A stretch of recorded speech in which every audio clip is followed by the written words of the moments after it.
මේ මෑතක දිනකදී පෑලියගොඩ පොලිස් බල ප්‍රදේශයේදී පොලිස් නිල ඇඳුම ලාගා පොලිස් දෙපාර්තමේන්තුවේ වැදගත් තනතුරක් දරන නිලධාරියෙකු ලෙසින් වෙස්ගෙන වීඩියෝ පටයක් හරහා යම්කිසි පාර්ශ්වයක් බියගන්වා රවටා ලක්ෂ. ඒ නිසා පණිවිඩය ඊටාම පැහැදිලි. ශ්‍රී ලංකා පොලිසියේ කිසිදු නිලධාරියෙකු කිසිදු පරීක්ෂකවරයෙකු ඔබෙන් පුද්ගලික විස්තර, බැංකු විස්තර, OTP අංක, ක්‍රෙඩිට් කාඩ්, ඩෙබිට් කාඩ් හෝ කිසිදු තොරතුරක් ලබා ගැනීම සඳහා යොදවා නොමැති බව මත්මවද. ඒ නිසා ඔබගේ ඔබ කරගත් මුදල් නිමේෂයකින් අපරාධකරුවෙක් වංචාකරුවෙකුට යන්නට ඉඩ නොදෙන්නේ කියලා අපි නැවතත් අවධානය. නිසා පොලිස් විසින් ඔබට එන්නට පුළුවන් වීඩියෝ පටයක්. ඔබ කළ යුත්තේ මේසයි. ඉතාමත්ම පැහැදිලිව ඔබේ සංවාදයට මුහුණ දෙන්න. ඔබ පැනික් වෙන්නට අවශ්‍ය නැහැ. ඔබ කලබල වෙන්නට අවශ්‍ය. ඔබට හැකිනම් ඒ ඡායාරූපය ස්ක්‍රීන්ෂොට් එකක්. ඔබට හැකිනම් ඔහුගේ සංවාදය පටිගත කරන්න. ඔබට හැකිනම් ඔබට එන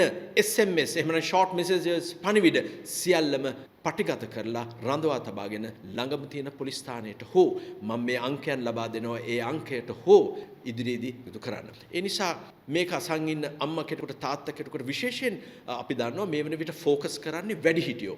ඔවුන්ට විවිධ වූ නඩු ඇති බව, ඔහු වරෙන්තුකරුවන් බව, ඔහුගේ දුරකථන අංකයන් හරහා විවිධ අපරාධවලට සහ රැවටීම් වලට භාජන වී ඇති බව යයි සාවද්‍ය ලෙස පවස. ඔබව රවටා, ඔබව මුලා කර, ඔබව බිය කර මෙම මුදල් ගන්න තත්ත්වයට පත් වෙනවා. ශ්‍රී ලංකා පොලිසියේ මුඛ්‍ය පරමාර්ථය තමයි විශේෂයෙන් මහජන ආරක්ෂා කරනකොට අපි විශ්වාස කරනවා අද දින පටන් කිසිදු අම්මා කෙනෙකු තාත්තා කෙනෙකු වැඩිහිටියෙකු මේ සමාජ මාධ්‍ය හරහා මූල්‍ය වංචාවලට නොරැවටි තරේ.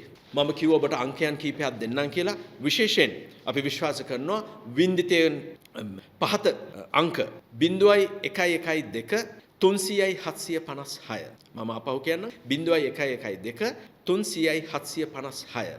ඔබ යම් කිසි වංචාවකට රැවටීමට හසු වෙලා තියෙනවා නම් මේ පිළිබඳව මම කියපු ආකාරයට ඔබට පැමිණිලි කරන්න පුළුවන්.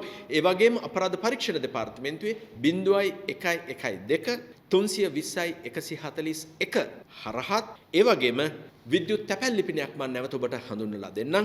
ඩිරෙක්ටර් ඒ කියන්නේ අපි කෙටියෙන් කියන්නේ dir.cid@police.government.lk කියන විද්‍යුත් ලිපිනයට ඔබට ඔබේ පණිවිඩය, ඔබගේ ප්‍රශ්නය සමාජ දැනුම් දීලා නීතිය ක්‍රියාත්මක සඳහා කටයුතු පුළුවන්. ඒ වගේම අපි තාමත්ම අපි කිව යුතුයි සමාජයට මේ 2024-25 වල සමාජ මාධ්‍ය ජාල හරහා වංචා කරපු සැකකරුවන් 745 අපි අත්ත ඔවුන්ගෙන් යම් තොරතුරු ලබා ගැනීමෙන් ඉදිරියටත් අපි ක්‍රියාත්මක වෙනවා. ඒ නිසා අපේ ඔබ මහජනතාවගේ සහාය අවශ්‍යයි.